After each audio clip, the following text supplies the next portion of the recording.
Ето и какво се случва при употребата на течността бардал. Както виждате, тя също оставя тези мъгляви остатъци след преминаването си.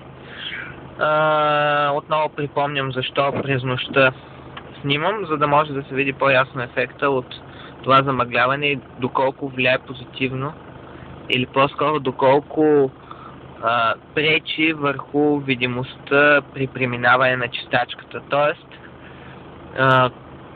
колко ясно ще това, което виждате след като ползвате по-често чистачките с течност.